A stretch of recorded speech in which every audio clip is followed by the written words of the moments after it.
Entonces, muy buenos días. Para el día de hoy, entonces, tenemos preparado el Ateneo de Geriatría. En el caso, pues, particular de este mes, lo vamos a presentar dos residentes de medicina interna de la Universidad de Antioquia. Nos va a acompañar Javier Caicedo y mi persona, Mateo Muñoz. Entonces, este es el caso que vamos a discutir hoy. Se trata de un hombre de 82 años. Él es natural de Tadó, Chocó, residente aquí en Medellín. Es viudo, tiene 12 hijos y actualmente es cesante, pero toda la vida trabajó como independiente. El motivo de consulta es, tengo dificultad para respirar. La enfermedad actual se desarrolla a lo largo de 3 días, inicialmente una disnea de moderados esfuerzos que fue progresando en intensidad hasta ser una disnea de pequeños esfuerzos que le incapacitaba pues para realizar sus actividades de la vida diaria y adicionalmente es asociada con aumento de la producción de esputo, que el paciente pues inicialmente lo describía como un esputo no purulento y fiebre subjetiva. Dentro de lo que anotaban, pues en el ingreso del paciente ponían que no tenía hemoptisis y que adicionalmente tenía una cefalea frontal, también más o menos del mismo tiempo de duración, que calificaba 6 de 7 eh, sobre la escala verbal numérica y que mejoraba parcialmente con la analgesia. Hasta ese momento, pues lo habían administrado solamente acetaminofén. Estos son los antecedentes del paciente. El antecedente más relevante es este, una enfermedad renal crónica diagnosticada en el 2013. En realidad nunca se logró objetivar la etiología de la enfermedad renal del paciente. Él debutó ya con una enfermedad renal crónica en estadio terminal con requerimiento de iniciar terapia de reemplazo renal.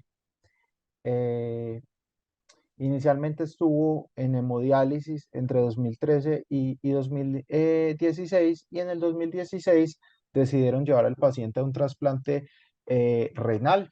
Entonces, en junio del 2016 se le practicó un trasplante renal de donante cadavérico. Como complicaciones a lo largo de este tiempo mencionan cambios límites de rechazo en julio del 2016 sin cumplir pues criterios de rechazo agudo, un reflujo vesículo ureteral de segundo grado que nunca se intervino y eso es como el antecedente más importante, su enfermedad renal. Mencionan que tuvo una hospitalización reciente antes del ingreso, pues cuando lo pudimos evaluar nosotros por geriatría en abril del 2023 y que durante esa hospitalización se documentó disfunción del injerto renal con una creatinina basal alrededor de 2 miligramos decilitro y que durante esa hospitalización el paciente se llevó una biopsia y lo único y lo que reportaba era cambios crónicos.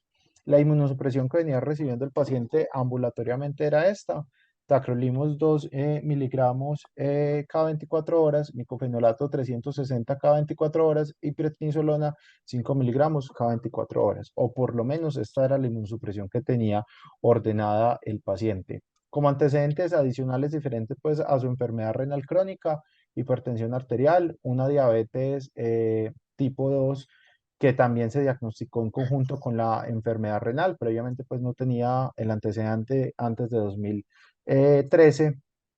Una enfermedad arterial periférica que mencionan sobre todo como distal y más de características microvasculares, enfermedad ácido péptica, una hiperplasia prostática benigna, osteoporosis sin tratamiento y una fractura desplazada, no desplazada del trocante mayor.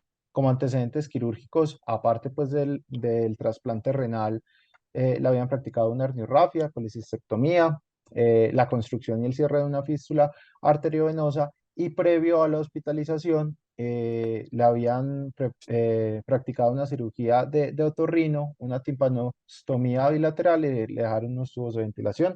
Como tóxicos, no tiene ningún antecedente y medicamentos diferentes pues a la terapia inmunosupresora, tenía antihipertensivos, prazosina, amlodipino, diurético, furosemida y algunos medicamentos pues que recibía para otras comorbilidades, calcitriol, el ácido fólico, mirtazapina y eritropoyetina. Y como alérgicos, ninguno. Este es el examen físico de ingreso del paciente, pues en realidad no tenía nada muy llamativo al examen físico. Como pueden ver, pues los signos vitales también estaban normales, no tenía desaturación. Y en el examen pulmonar, pues en realidad no mencionaban ningún hallazgo positivo. Esta es la evaluación geriátrica del paciente de este ingreso. Tenía un Bartel actual y un Bartel en la casa de 90 puntos, un Frail score de 3/5, un score de sarcopenia de 3 puntos, un mini mental de 26, un CAM negativo, un MNA de 7 puntos.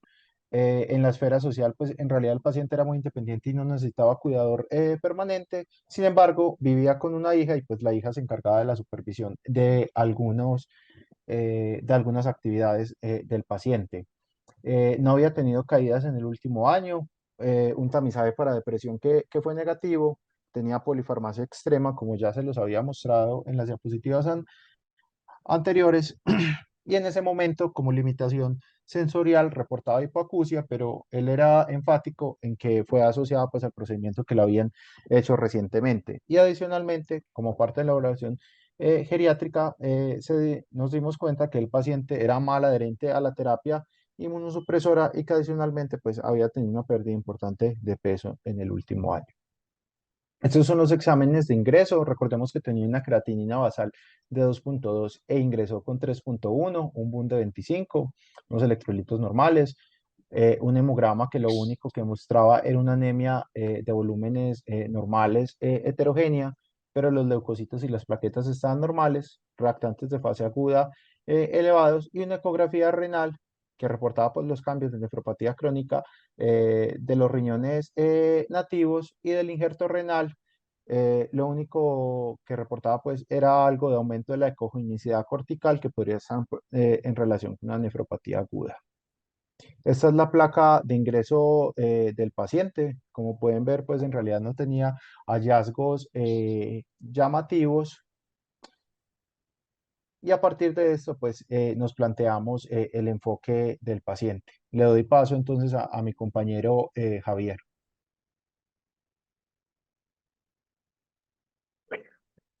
Muy buenos días para todos. Entonces, aquí lo que tenemos es un diagrama de Venn que nos ayuda a organizar un poquito este paciente en sus distintas esferas, ¿cierto? El síntoma cardinal será entonces la disnea en un paciente anciano con un trasplante de órganos sólido, un trasplante renal, con unas comorbilidades que hemos expuesto: hipertensión arterial, diabetes mellitus, enfermedad arterial oclusiva crónica, enfermedad acidopéptica, hiperplasia prostática benigna y osteoporosis grave, que dentro de sus síndromes y condiciones geriátricas podríamos resaltar una prefragilidad, la hipoacusia, que es de pues, reciente adquisición. Ahora vamos a mencionar un poco más de esto, y la polifarmacia del paciente, pero con una esfera funcional que en realidad estaba preservada. El paciente tenía una independencia total pues, en su domicilio. Como ya parte de la red de apoyo, deberíamos pues hacer énfasis en que el paciente recientemente había cambiado de domicilio debido a que su compañera había muerto, pues su esposa, y esto nos podía dejar algunas dudas con respecto a la posibilidad de adherencia del paciente. El siguiente, Mate. Y entonces, ¿cómo deberíamos enfocar la disnea de este paciente? Sí. Bueno, dale varias veces, por favor. Aquí tenemos entonces algunas causas de disnea en los pacientes ancianos, y pues de algunos diagnósticos que deberíamos considerar a cada uno de los sistemas. Entonces, a nivel pulmonar, nosotros vamos a ver que distintas enfermedades pueden generarlo. En este caso, no teníamos signos que nos sugirieran un émbolo pulmonar. No lo mencionamos, pero tenía un electrocardiograma completamente normal y no tenía alteraciones de la oxigenación significativas. No teníamos antecedentes de exposición a biomasa, por lo cual una enfermedad pulmonar obstructiva crónica era menos eh, probable, ni tampoco historia pues, de broncoobstrucción previamente. Tampoco teníamos evidencia de neumonía o de neumotórax en la radiografía de tórax, ni derrame pleural o historia pues, de exposición a algún tóxico o masas pulmonares evidentes en la radiografía. En el sistema cardiovascular tampoco teníamos síntomas de falla cardíaca congestiva, ni de edema pulmonar, ni de derrame pericárdico, no teníamos alteraciones metabólicas significativas y no teníamos tampoco evidencia o clínica que nos sugiriera de pronto una miositis, una alteración de la placa neuromuscular que nos pudiera generar una debilidad y esto nos pudiera significar la disnea del paciente. Sin embargo, debemos tener en cuenta que aunque no tengamos síntomas de neumonía, los pacientes ancianos suelen tener unos síntomas que son poco frecuentes en los pacientes más jóvenes con los cuales debutan con la neumonía. Entonces, si bien en ellos se puede presentar simplemente como una caída, un cambio agudo en el estado funcional, disminución del apetito, incontinencia urinaria o delirium, mientras que signos como el dolor pleurítico, la tos, la fiebre y la leucocitosis son menos frecuentes. Debemos tener en cuenta entonces que los pacientes pueden tener también disnea asociada a una obstrucción de la vía aérea superior, que podría ir desde una rinofaringitis, una rinosinusitis, hasta ya angioedema, anafilaxis o tumores que estén ocluyendo la vía. Ahora sí, siguiente. Bueno, entonces, teniendo en cuenta que este es un paciente inmunosuprimido, por su trasplante de órgano sólido. Digamos que una parte importante de este enfoque deberá centrarse en posibilidad de infección, ¿cierto? ¿Y qué infecciones son las más frecuentes? Dale siguiente otra vez, por favor. En los pacientes con inmunosupresión vemos que de todas maneras lo más frecuente siempre van a ser infecciones bacterianas o infecciones mixtas de bacterianas con alguna de estas otras, seguida por virus, hongos, neumocistis, menos frecuente nocardia y en nuestro medio toma mucha importancia Mycobacterium tuberculosis. Siguiente.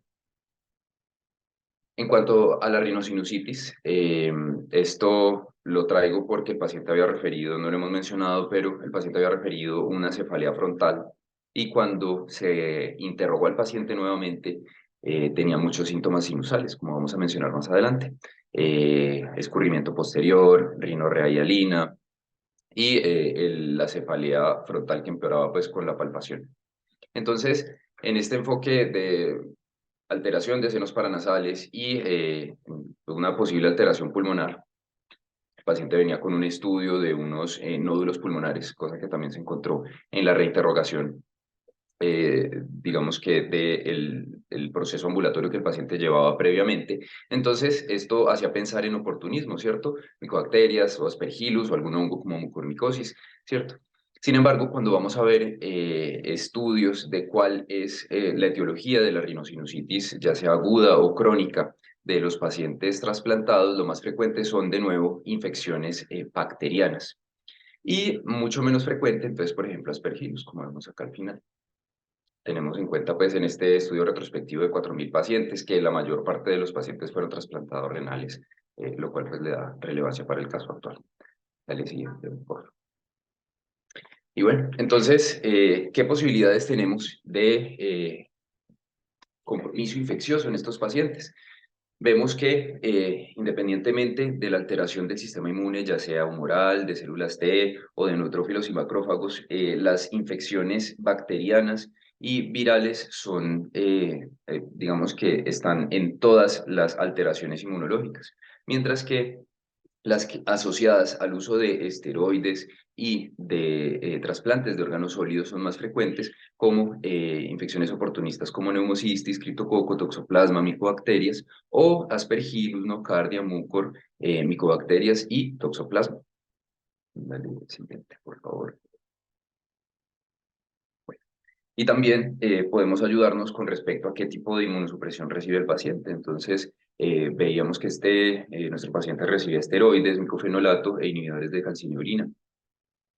Entonces, vemos cómo todos estos tres fármacos aumentan el riesgo de infecciones bacterianas como principal alteración y también ya secundariamente el riesgo de otras infecciones como neumocistis, cándida, aspergillus, hongos, algunos virus y obviamente micobacterias. ¿Vale? También podemos verlo a partir de la evolución temporal desde el momento del trasplante.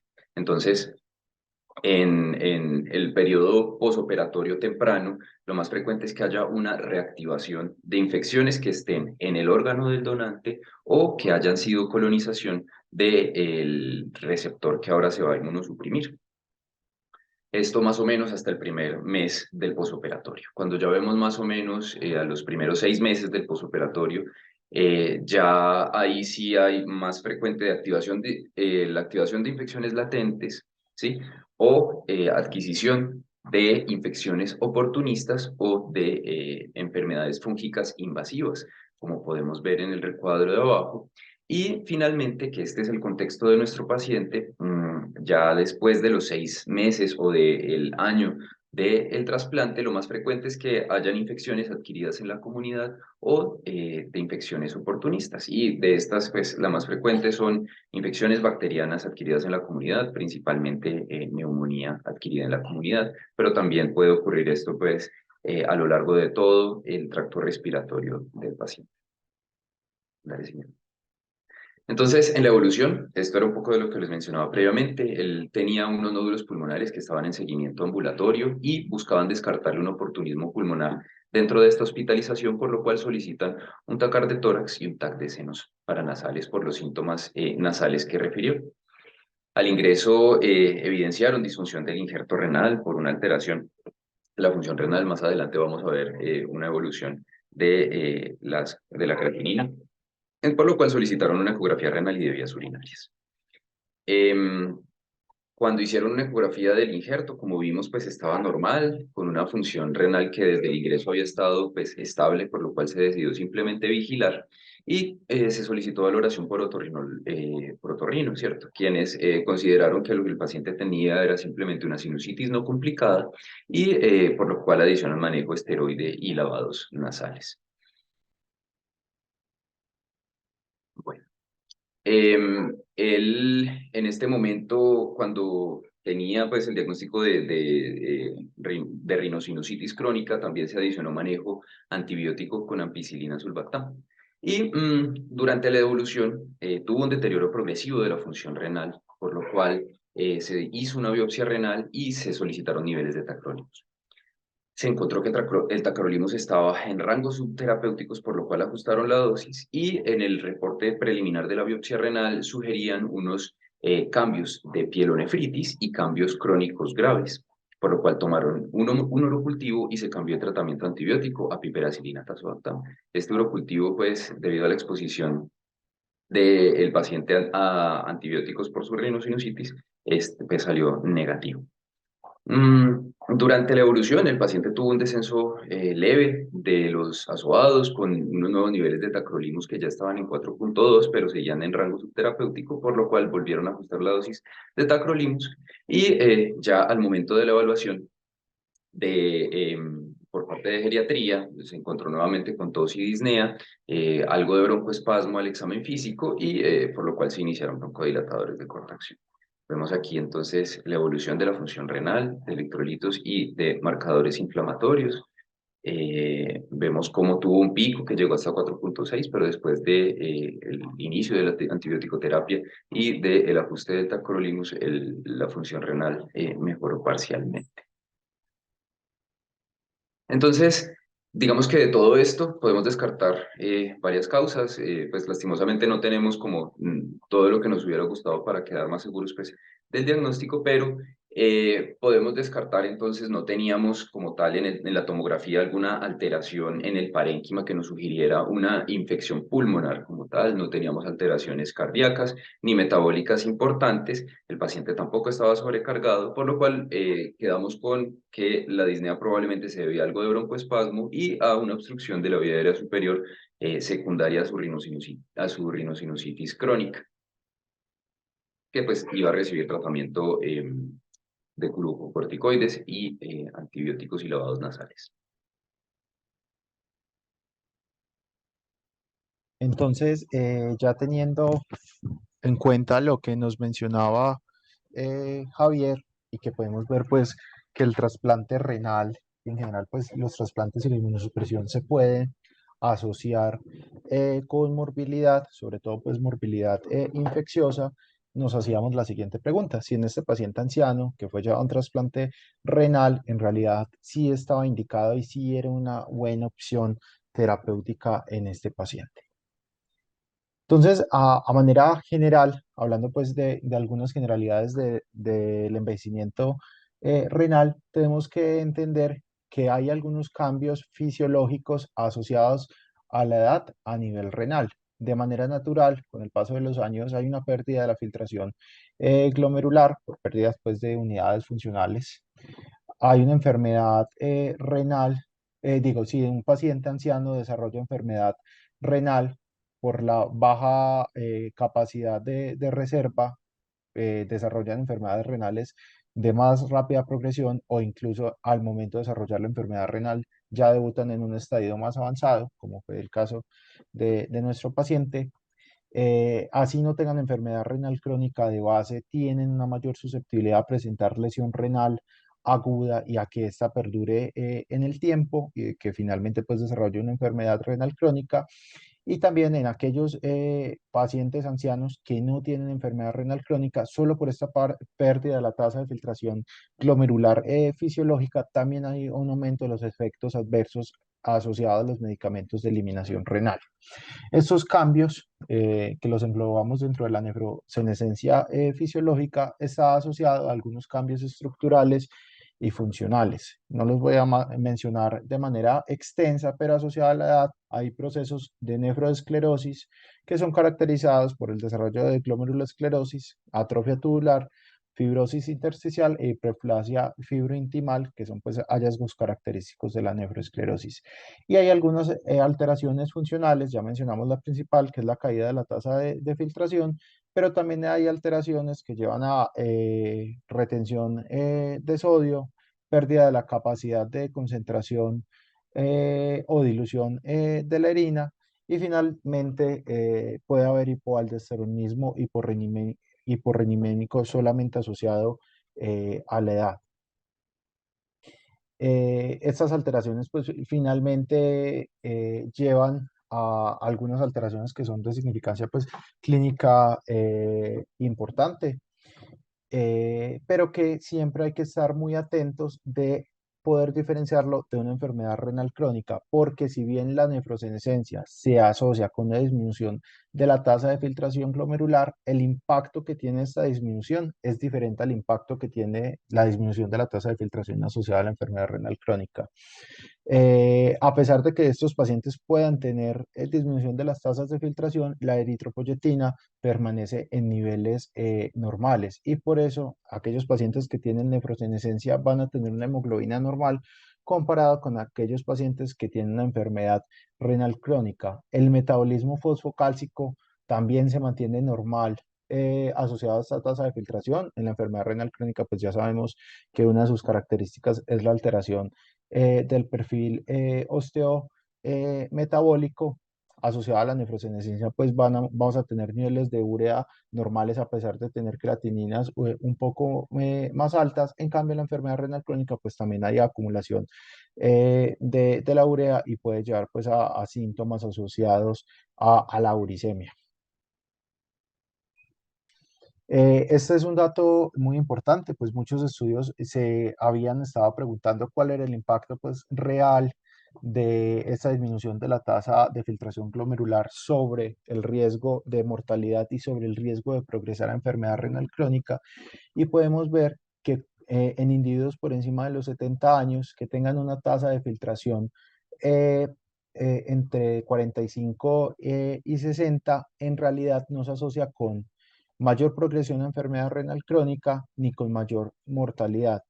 Como podemos ver en los pacientes por debajo de los 70 años, que aquellos que tienen tasas por debajo de 60, que recordemos que es la definición clásica de enfermedad renal crónica, sí se asocia con mayor riesgo de progresión a enfermedad renal crónica terminal, y también se asocia con una mayor mortalidad. Teniendo esto en cuenta, entonces aquellos pacientes que tengan tasas de filtración por encima de 45 y tengan por encima de 70 años, pues en realidad podemos hablar de que es una pérdida posiblemente una pérdida fisiológica de la tasa de filtración glomerular y que el punto para definir enfermedad renal crónica en los ancianos por encima de los 70 años probablemente requieran un punto de corte particular eh, y ese punto de corte estará cerca de 45 mililitros minutos metro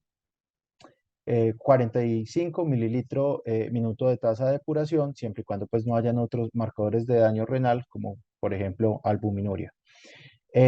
Hay algunos datos pues también importantes que hay que hablar de enfermedad renal crónica de los ancianos. Lo primero es que el desarrollo de enfermedad renal crónica no solo se asocia con desenlaces cardiovasculares y desenlaces renales, sino que también se asocia con el desarrollo de síndromes y condiciones geriátricas. La enfermedad renal crónica se asocia con desarrollo de fragilidad, se asocia con deterioro cognitivo, dependencia funcional, riesgo de desarrollo de sarcopenia, mayor riesgo de desarrollo de osteoporosis, enfermedad mineral ósea, riesgo de polifarmacia y que adicionalmente también impacta directamente sobre el control de algunas comorbilidades. Y como podemos ver, si bien ya hablamos de que hay un envejecimiento renal fisiológico, la incidencia de enfermedad renal crónica también aumenta a medida aumenta la edad de la población. Entonces, definitivamente la enfermedad renal crónica es una comorbilidad muy frecuente en los pacientes ancianos.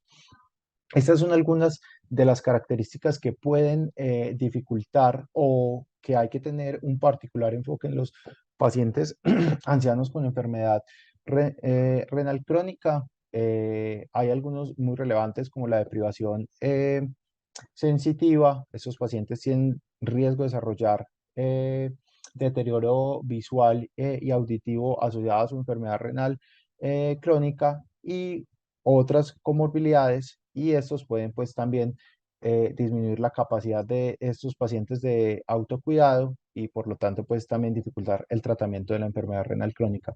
La alteración cognitiva, la pérdida funcional, la incontinencia urinaria y fecal, la inestabilidad para la marcha y pues como podemos ver en realidad pues hay muchas características que pueden dificultar el abordaje de los pacientes con enfermedad renal crónica en edades avanzadas. Por eso, en los últimos años ha venido emergiendo pues este concepto, el concepto de nefrogeriatría, que es un enfoque integral que se hace en los pacientes ancianos con enfermedad renal crónica y que más que solo enfocarse en la enfermedad renal crónica, hace un abordaje más amplio de los pacientes con enfermedad renal crónica ancianos, llegando pues a un punto intermedio entre el enfoque de nefrología para el manejo pues, específico de la enfermedad renal crónica y los síntomas derivados, y un enfoque desde la geriatría para el manejo de los síndromes y condiciones geriátricas asociadas. Todo esto con el objetivo de retrasar pues, la progresión de la enfermedad renal crónica y todas las complicaciones pues, que derivan de esta. Y dado el momento de requerir un manejo avanzado, poder pues, tomar decisiones acordes con el estado del paciente y definir de qué tarea pues, avanzada se beneficia. Teniendo eso en cuenta, entonces preguntamos cuáles son las modalidades de reemplazo renal en los pacientes ancianos y principalmente pues encontramos la terapia de reemplazo renal ya sea por diálisis o por trasplante renal, y el manejo paliativo, en donde tenemos los cuidados conservadores o incluso en un paciente que previamente se había definido iniciarle una diálisis, pues el retiro de diálisis. Específicamente aquí queríamos mostrar la comparación entre diálisis versus el manejo conservador. Entonces, definitivamente cuando estudiamos la supervivencia de los pacientes a los que se les inicia diálisis versus aquellos pacientes en los que no se inicia diálisis, la supervivencia es mayor en aquellos pacientes en los que son llevados a diálisis, sobre todo en aquellos pacientes que llevaban un cuidado prediálisis y no se inicia pues la diálisis en un contexto agudo. Como podemos ver, supervivencia media alrededor de 20 meses y en aquellos pacientes que fueron llevados a diálisis, una supervivencia media alrededor de 36 meses. Sin embargo, cuando desgregamos esto en subgrupos, vemos que los pacientes que tienen un índice de comorbilidad mayor a 2 la supervivencia entre el manejo conservador y la diálisis no es tan diferente. Y cuando vemos, por ejemplo, comorbilidades en particular, la enfermedad cardíaca isquémica, cuando comparamos la supervivencia entre los pacientes que se les inicia diálisis o se les hace terapia conservadora, tampoco hay mayor diferencia en la mortalidad.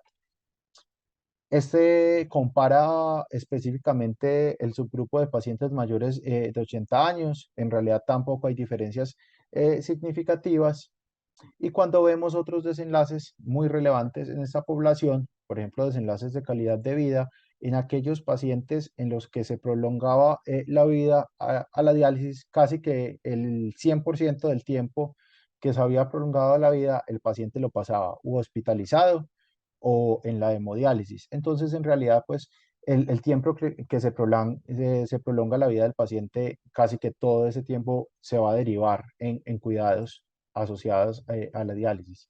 Otros desenlaces, por ejemplo, hospitalizaciones, también era mayor el número de hospitalizaciones en los pacientes que estaban en terapia dialítica y días pasados pues, en el hospital también era mayor en los pacientes que se llevaban a terapia dialítica. Entonces, en conclusión, si bien la diálisis puede aumentar la supervivencia en los pacientes ancianos con enfermedad renal crónica, en aquellos mayores de 80 años que tienen un índice de comorbilidad mayor a 2 o que tienen comorbilidades como enfermedad cardíaca isquémica, no hay aumento en la supervivencia. Y siempre habrá que tener en cuenta el impacto que tiene la calidad de vida de iniciar terapia de reemplazo renal en estos pacientes. Concluyendo entonces las indicaciones de llevar a un paciente a un manejo conservador, entonces pacientes que tengan otras comorbilidades terminales, pacientes que sean frágiles con deterioro cognitivo funcional importante, pacientes que ya están institucionalizados o a pesar de que no tengan las anteriores, pero han demostrado tener una muy lenta progresión de la enfermedad renal, se podrían optar a ofrecer un manejo conservador sobre una terapia de reemplazo renal. ¿Qué componentes debe tener este manejo conservador? No es simplemente pues no llevar al paciente a diálisis, sino hacer un control de los síntomas derivados de la enfermedad renal crónica, hacer una planeación del manejo de crisis cuando el paciente pues tenga algún tipo de urgencias y ahí, dado el momento que sea necesario, pues hacer unos buenos cuidados al final de la vida. Y para finalizar, en los pacientes que sí vamos a llevar a terapia de reemplazo renal, ¿cuál sería pues la terapia indicada o cuál la terapia que tiene mejores desenlaces?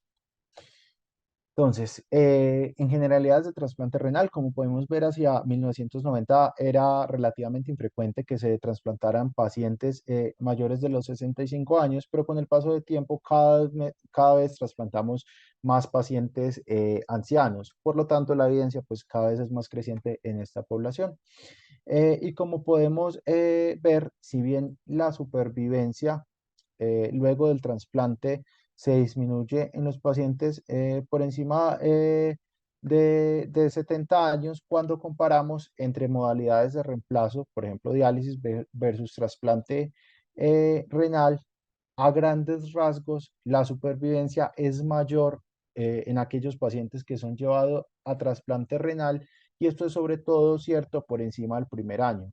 Hay mayor mortalidad temprana en los pacientes que son llevados a trasplantes, pero si superan pues el primer año, hay un impacto importante en prevenir mortalidad y por encima de los 2 años es cuando se ve el mayor impacto eh, sobre la supervivencia. Podemos ver aquí pacientes que están en diálisis versus pacientes que fueron llevados a trasplante renal por encima de los 65 años.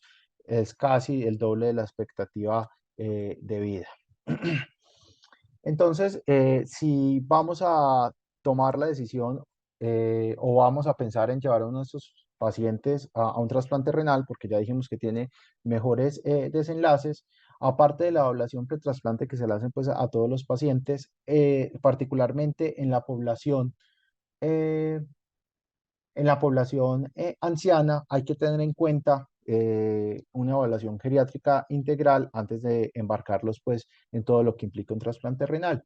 Eso implica evaluar siempre cuál es el grado de dependencia funcional del paciente, evaluar la fragilidad y evaluar el deterioro cognitivo, pues estas comorbilidades pueden dificultar el manejo de los pacientes. Y adicionalmente hay que intentar hacer eh, una suposición de la supervivencia del paciente, porque como lo mencionamos, por encima de los 2 años es que se ve realmente el impacto que tiene el trasplante renal. Entonces, si es un paciente pues que tiene una sobrevida eh, a 2 o 3 años baja, pues en realidad no se va a beneficiar de un trasplante renal.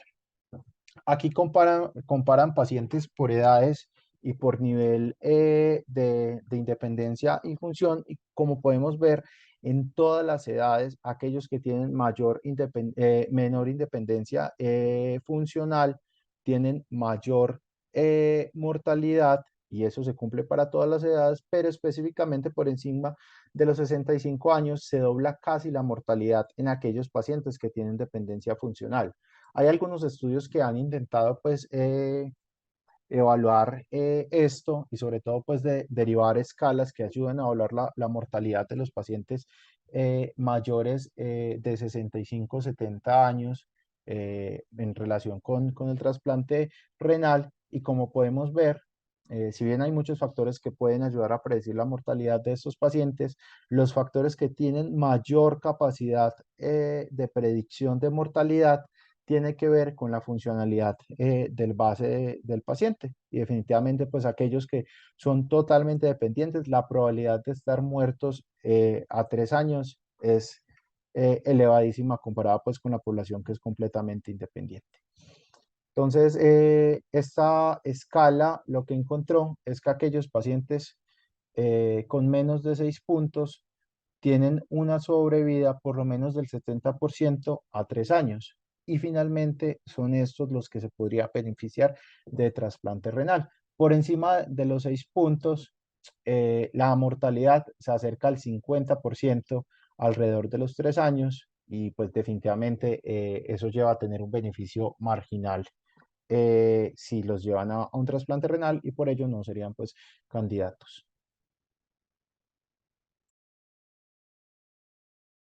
También debemos tener en cuenta que el deterioro cognitivo asociado a la enfermedad renal crónica es bastante frecuente y este es pues, un factor de riesgo conocido para las demencias, ¿cierto?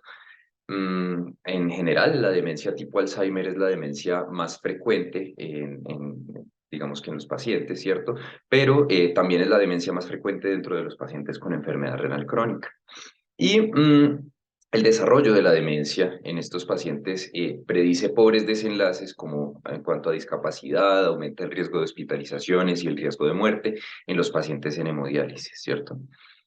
Se han hecho estudios y se ha visto que, vamos a ver un poco de esto más adelante, que los ancianos con trasplante renal logran sobrevivir más con enfermedad renal crónica y por lo tanto tienen un factor de riesgo adicional para adquirir alguna demencia, para desarrollar alguna demencia, debido a que están expuestos a mayor neurotoxicidad por los inmunosupresores.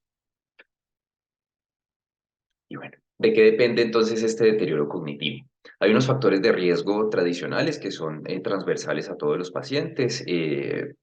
Enfermedades que condicionan un factor de riesgo cardiovascular, hipertensión arterial, dislipidemia, síndrome metabólico, obesidad, diabetes, hiperuricemia, el tabaquismo, la misma edad y los antecedentes de ACVs, ¿cierto? Pero la enfermedad renal crónica entonces añade otros factores como metabolitos urémicos que se acumulan, entre ellos, pues, por ejemplo, toxicidad por aluminio, la hipotensión relacionada con la diálisis, que podría relacionarse con una hipoperfusión cerebral que de manera crónica podría generar un mayor deterioro cognitivo, el estado catabólico asociado a la enfermedad renal crónica terminal y un microbioma intestinal alterado.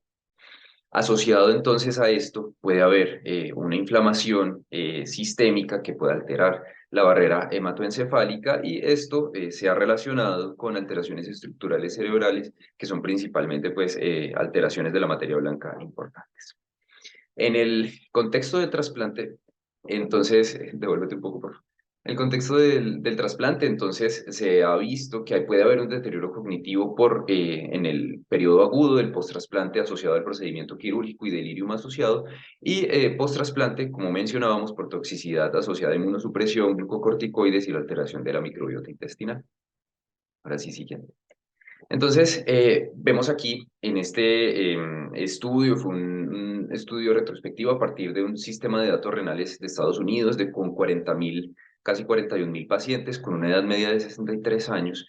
Veíamos cómo a medida que los pacientes tenían una edad mayor al momento del trasplante, el riesgo de desarrollar demencia era mucho mayor y que adicionalmente, a medida que pasaba más tiempo después del trasplante, este riesgo iba aumentando.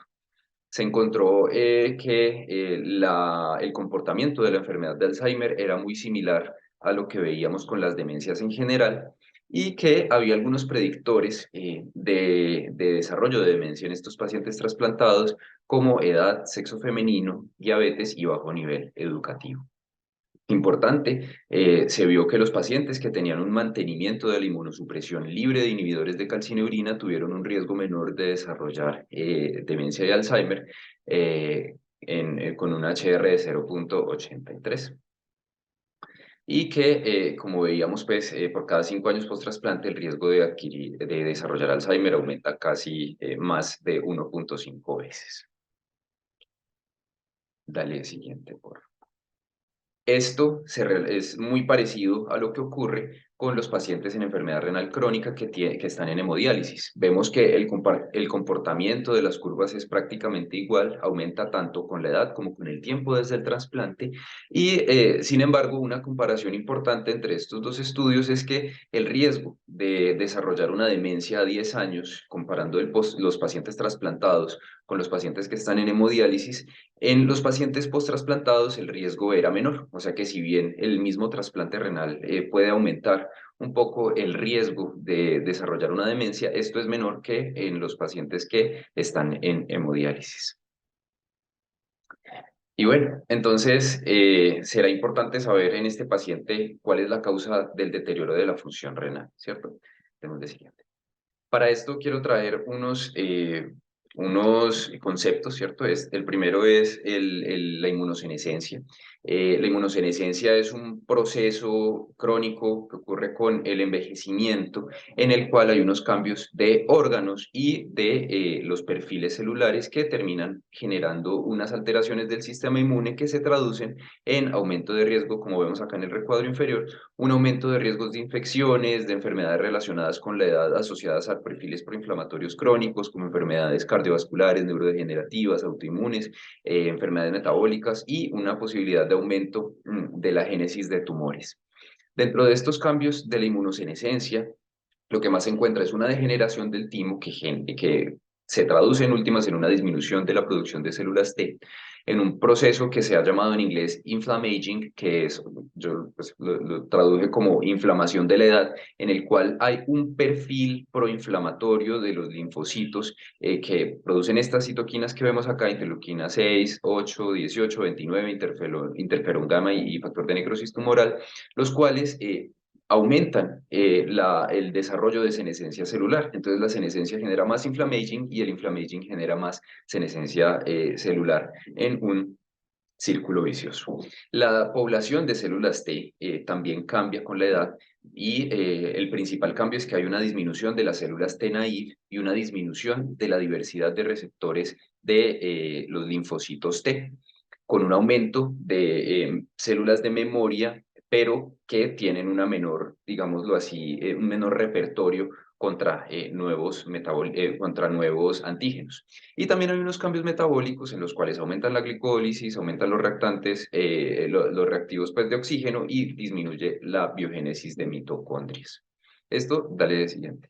Entonces, otro pues, concepto importante es que la supervivencia del injerto renal, cuando comparamos en las distintas edades de los trasplantados, de los receptores, vemos que a medida que aumenta la edad, como vemos en la gráfica, en la lineecita verde de ambas gráficas, tienen menor porcentaje de supervivencia del injerto renal. Y esto, si bien cambia con respecto a si es un donante cadavérico o con un donante vivo, en realidad la relación se conserva en ambos casos. Dale, señor. Y bueno, ¿por qué quería mencionar de la inmunosenescencia, cierto? Vemos que en la gráfica de la izquierda, en esta cohorte de 108.000 pacientes, mm, que cuando evaluaron la supervivencia del injerto a medida que aumentaba la edad, se podía ver una disminución de la supervivencia, ¿cierto? Pero cuando se hizo una censura de las muertes, es decir, cuando se retiró de este análisis a los pacientes que morían con un injerto funcionante, entonces se vio que en realidad la supervivencia del injerto aumentaba a medida que aumentaba la edad de los receptores. Bueno, en cuanto al rechazo agudo del injerto, eh, vemos cómo perdón, devolvámonos un momento. En la gráfica de la izquierda también era no, sí, dale siguiente, perdón. Listo. Entonces, en el cuanto al rechazo agudo del injerto, vemos cómo la edad del donante también puede modificar la supervivencia la supervivencia como tal del injerto.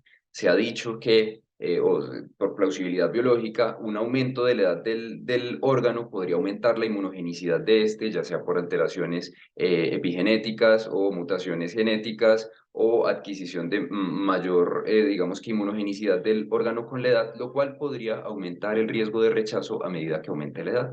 Sin embargo, cuando vemos entonces la edad del receptor, la relación es contraria. Entre más años tenga el receptor, menor probabilidad se tiene de rechazo agudo.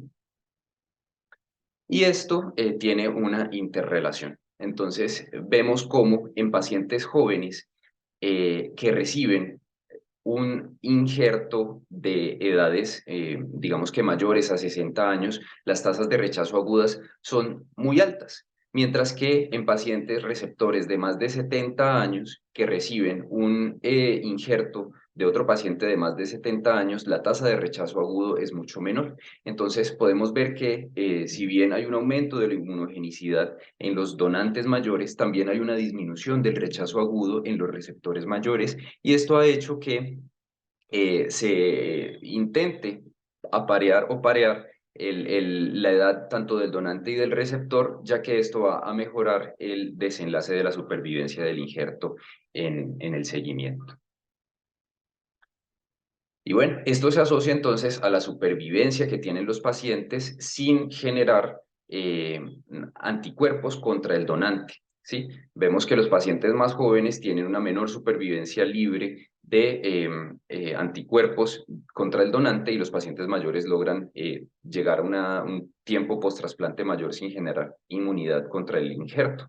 Y lo mismo digamos que la misma relación se encuentra cuando observamos entonces los títulos de los anticuerpos contra el donante en los menores de 10 años y los mayores de 60 años. Dale siguiente, por favor. Sin embargo, cuando vemos la enfermedad crónica del trasplante, entonces los pacientes más ancianos sí tienen un riesgo incrementado de hacer una disfunción crónica del mismo, del injerto. Y esto se ha asociado también a un aumento del riesgo de tener una disfunción del injerto si la edad del órgano donante era también mayor. Entonces vemos, por ejemplo, que más o menos se aumenta el OR de disfunción del injerto renal en más o menos 3 veces con respecto a un paciente joven que recibió un órgano joven. Sin embargo, es importante tener en cuenta, y esto pues es para responder la pregunta inicial de qué fue lo que le deterioró la función renal al paciente, es que este deterioro crónico o esta nefropatía crónica del trasplante no se debe únicamente a factores dependientes de aloantígenos, ¿sí? Que sería en últimas un proceso de rechazo, ya sea humoral o celular, entre comillas, pues crónico, sino que también puede deberse a factores independientes de aloantígenos como hipertensión, dislipidemia, alteraciones asociadas a la edad que pueden generar enfermedad vascular, también enfermedades parenquimatosas o infecciones como por ejemplo decapoliomavirus, también estenosis de las arterias renales o reflujo vesicureteral, que era algo que se había visto en una de las evaluaciones iniciales post-trasplantes del paciente. Dale, siguiente. Bueno, entonces, aquí pues todavía digamos que falta un poco ver la evolución del paciente. Crónicamente en el ámbito ambulatorio veremos cómo le fue a nuestro paciente con el ajuste de la inmunosupresión. Probablemente si la función renal mejore con lograr niveles adecuados de tacrolimus, pues lo que tendríamos del paciente era probablemente unos cambios crónicos asociados a inmunidad, ¿cierto? A rechazo del trasplante. Pero si no, entonces, de todas formas, deberemos ir descartando algunas otras causas pues, de deterioro de este trasplante, ya sea, por ejemplo, reflujo vesicoureteral, que era algo que ya se había evidenciado previamente, o alteraciones vasculares del injerto. Mm, y bueno, entonces finalmente, ya tres diapositivas para terminar. Veremos cuál es el potencial rehabilitatorio de este paciente. Tenemos alguien que en el área física era pues relativamente normal para su edad, con una funcionalidad normal y que se encontraba estable durante la hospitalización, que no tenía una depresión evidente y no tenía tampoco un deterioro cognitivo ni había desarrollado delirium en el área cognoscitiva. Lo único que nos preocupa entonces es el área social, principalmente porque él perdió a su compañera, tuvo que cambiar de domicilio, cambió de cuidadora principal. Cuando al paciente pues se le interrogó por esta parte, había algo de dificultades con estas adaptaciones, por lo cual podrían encontrarse pues digamos que una debilidad leve pues de esta red de apoyo primaria, y al haber cambiado de domicilio pues también probablemente sus redes secundarias pues se iban a ver afectadas. Sin embargo, siendo solo una área que de todas formas en un paciente con un buen soporte social pues tenía buenas oportunidades de mejoría, entonces considero que el potencial rehabilitatorio de este paciente es bueno. Y teniendo esto en cuenta, entonces, dentro de los modelos de atención, el paciente más probablemente se beneficiará de un seguimiento ambulatorio estrecho, idealmente asociado pues, a un seguimiento por trabajo social. Buscaremos entonces mejorar el acompañamiento que tenga este paciente durante el día y pues con esto probablemente sea lo necesario y suficiente para obtener una buena evolución dentro de lo posible del paciente. Entonces, como conclusiones, no debemos limitar el trasplante renal únicamente por la edad en los pacientes, siempre pensar en supervivencia, más bien pensar en la carga de comorbilidades, tener en cuenta que el trasplante renal tiene beneficios respecto a la hemodiálisis, en dependencia, fragilidad y deterioro cognitivo, que la tasa de rechazo del injerto en los pacientes más añosos es menor que a los pacientes de población joven, y que tenemos una oportunidad de utilizar estos órganos que tienen, entre comillas, una menor calidad, porque son entonces de pronto con criterios extendidos o con de un donante de edad mayor. Y pues a los pacientes ancianos les puede ir mejor que a los pacientes jóvenes con estos órganos. Y bueno, eso sería lo que queremos compartirles el día de hoy. Abrimos el espacio para discusiones. Bueno, muy bien, Javier y Mateo. Eh, mm, yo quisiera saber si el doctor Sebastián Gómez, nefrólogo de Hospital Alma Mater de Antioquia, nos está acompañando. Queríamos invitarlo a participar y hacer algunas preguntas para él o algunos conceptos. Si estará presente el doctor Sebastián. Profe, ahí le di permiso para hablar a la fellow de Nefro y veo desconectado al doctor Carvajal. Ah, bueno, entonces el doctor Carvajal. Muy bien, y la doctora entonces también. Bueno, eh, el doctor Carvajal y la doctora también tuvieron oportunidad de evaluar a este señor que hemos presentado el día de hoy, eh, estando hospitalizado en el Hospital Alma Mater de Antioquia en Clínica León 13, y queríamos escuchar el concepto entonces del doctor Carvajal y la doctora para alrededor de este caso y de la presentación que ha hecho Javier y Mateo. Por favor, doctor Carvajal. Muy buenos días. Ante todo, felicito al doctor Javier y Mateo. Muy excelente la presentación, excelente la revisión. Eh, este paciente, pues tuvimos la oportunidad solo de conocerlo durante el periodo que estuvo hospitalizado aquí en la clínica.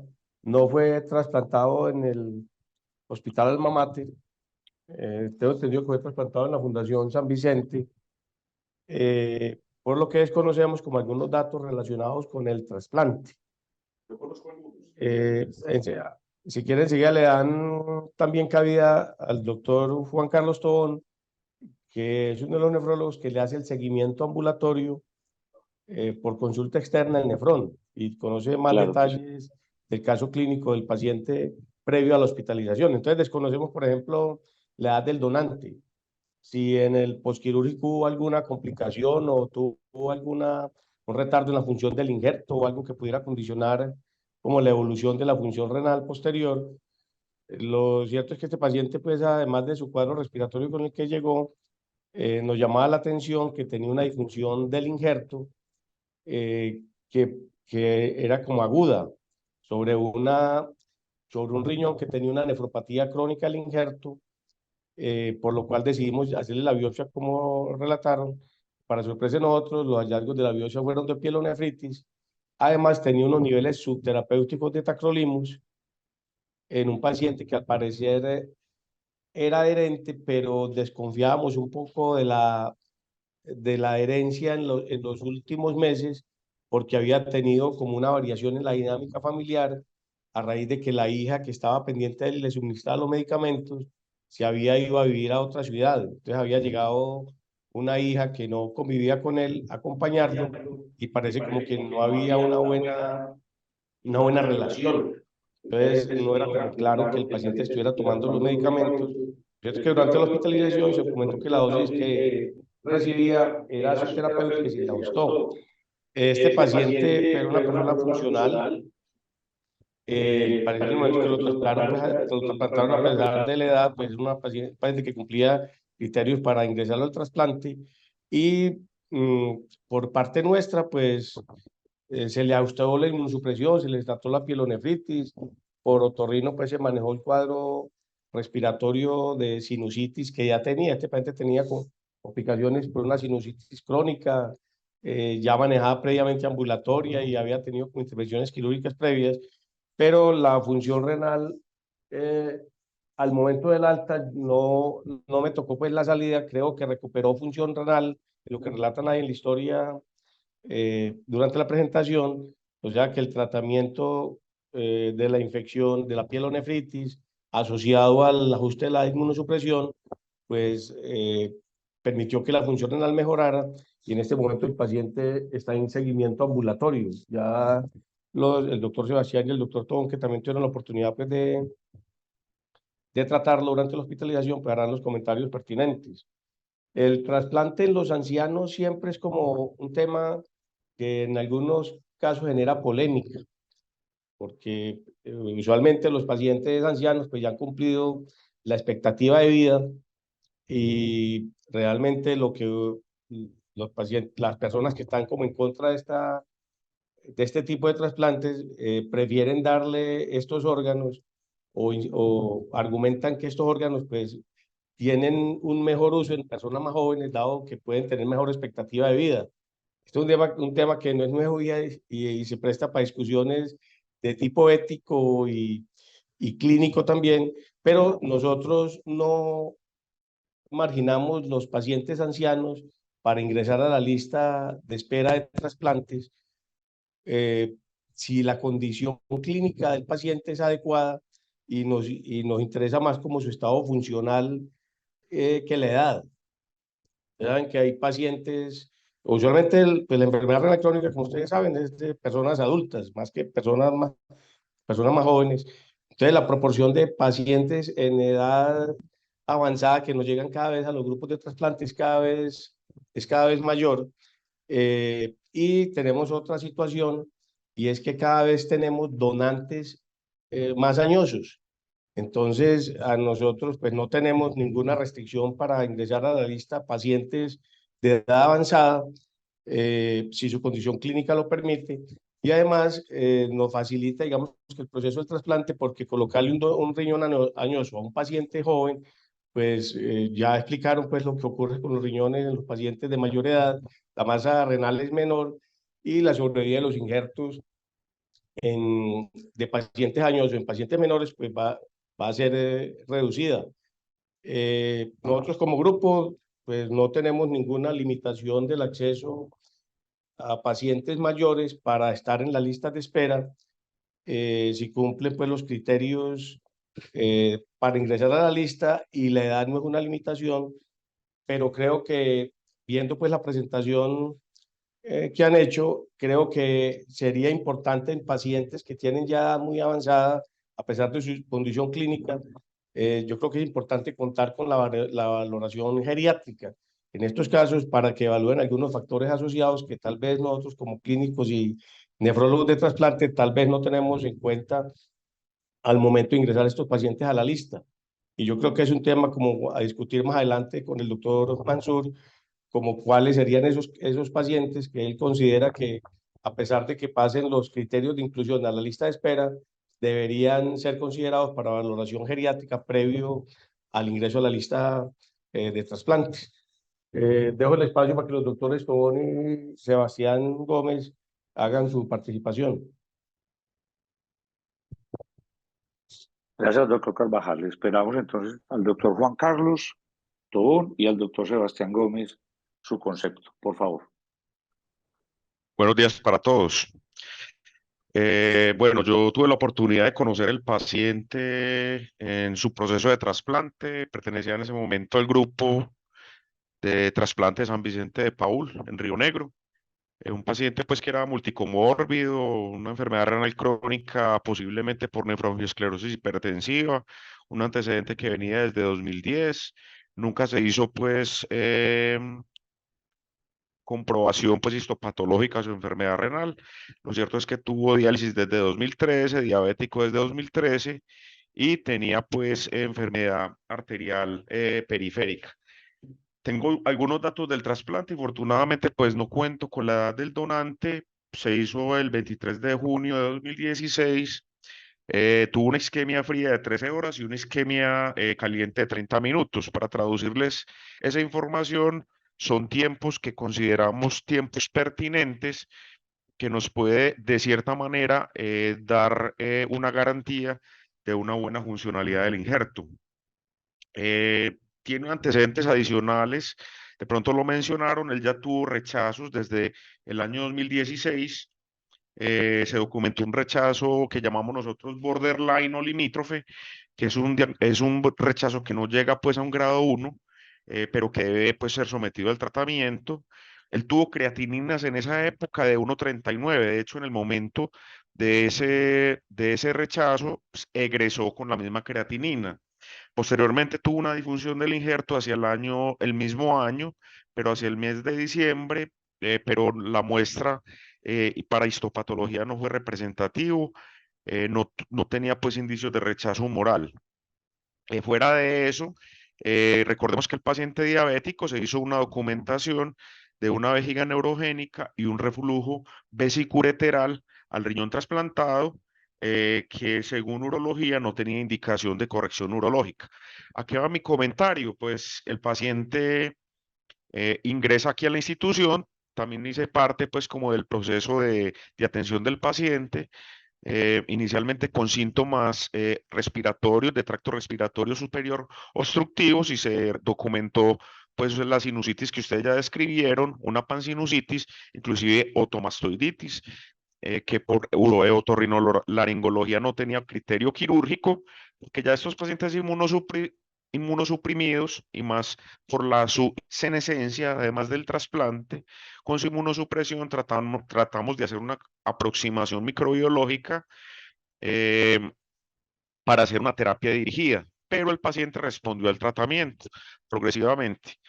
Ante la disfunción del injerto, ¿qué creatininas basales manejaba él a nivel ambulatorio? Creatininas entre 2,4 a 2,6. Decidimos proceder a realizar biopsia renal para definir si había un proceso de rechazo pues, ante los antecedentes del paciente. Pero, oh sorpresa, pues nos llevamos en el reporte que tenía una pielonefritis. También tenía una cronicidad entre moderada a severa del injerto, quizás una secuela de los eventos inmunológicos e infecciosos que se presentaron previamente, olvidaba pues olvidaba informarles que el paciente también tiene un antecedente de una septicemia y una urosepsis por Escherichia coli silvestre cuando se documentó el reflujo vesicureteral. Entonces quería hacerles pues como ese resumen. Yo vi pues ahí el histórico de las creatininas hospitalarias. Tuvo una disfunción del injerto severa, creatininas cercanas a 4, pero pues se decidió ya realizar manejo ambulatorio, ya que empezó con la curva descendente. Posiblemente este paciente vaya a quedar con una disfunción crónica, de hecho ya tiene una disfunción crónica del injerto, pero a lo mejor vaya a regresar a sus niveles de creatinina basales. Con respecto a el tema del paciente senil y su ingreso a listas de espera, completamente a José Nelson. Si el paciente está en buen estado general, dependiendo del Bartel, ya pues respetando la evaluación geriátrica, de lo cual pues deberían hacer parte y es una parte bastante importante para definir la fragilidad. No consideramos que sea una contraindicación para ingreso a listas de espera. Tengo una experiencia personal que trasplantamos un profesor de cirugía a los 85 años de edad y pues llegó a los 99 años, diabético. Si a lo mejor no lo hubiéramos trasplantado, sabemos que la mortalidad del paciente diabético en diálisis es cercana al 100% al quinto año. Entonces, digamos que es un criterio relativo y también depende de cada grupo. El grupo San Vicente de Paúl, en este momento, tengo entendido que los pacientes mayores de 70 años los dejan en lista de espera aproximadamente un año, como el riesgo cardiovascular es exponencial a través del tiempo y más en enfermos renales, pues generalmente si el paciente no se trasplanta antes del año, lo consideran como de alto riesgo para someterlo a un trasplante renal. Nosotros sí tenemos un criterio ya como un poco más cercano al paciente en cuanto a que sí la evaluación nos indica que el paciente sigue en buena condición, que no ha tenido eventos cerebrovasculares, no lo excluimos de lista de espera y lo seguimos considerando candidato a trasplante. Eso es lo que les puedo contar. Muchas gracias. Gracias, doctor Tobón. Doctor Sebastián, ¿quiere aportarnos algún concepto? Profe, no, yo creo que todo como muy claro. Antes, muchas gracias por la invitación. Yo pensaría que no, nada nuevo por ahí. Bueno, gracias, doctor. Doctor Carvajal, doctor Tobón, doctor Sebastián Gómez, muchas gracias por el aporte. Yo quería destacar que, como lo mencionaba el doctor Carvajal y el doctor Tobón, la tendencia es a que cada vez vamos a tener probablemente en listas de espera una mayor cantidad de personas mayores de 70 años, ¿no es cierto?, en los grupos y en las listas de trasplante. La valoración geriátrica, y como lo destacan los textos y como lo mencionaban Javier y Mateo en su presentación, la valoración geriátrica se menciona que es muy importante, sobre todo para tratar de identificar los pacientes que podrían ir mucho mejor con el trasplante renal. Entonces se destaca que identificar en la valoración geriátrica la fragilidad, dejar muy claro cuál es el estado funcional del individuo y el estado cognitivo como tal. O sea, tener una buena funcionalidad, no tener fragilidad o tener prefragilidad y tener una buena cognición son factores que se mencionan que pueden ser de buen pronóstico para pacientes que van a ir a trasplante. Indudablemente que el aporte de la geriatría, ¿no es cierto?, dentro de un grupo de trasplante, yo creo que iría dirigido básicamente a identificar estos 3 puntos. Y por último, como lo mencionaron también, tratar de controlar la morbilidad que está alrededor de estos pacientes. Es por todo sabido, ¿no es cierto?, que la morbilidad y la mortalidad cardiovascular digamos, son el punto más vulnerable que tienen estos pacientes, ¿sí? Asociado ya, digamos, al riesgo de infecciones, digamos que probablemente dado por la terapia inmunosupresiva a los que son sometidos estos pacientes. Bueno, ya para terminar, pues quiero saber si hay alguien de los asistentes que quiere hacer algún comentario o alguna pregunta en especial.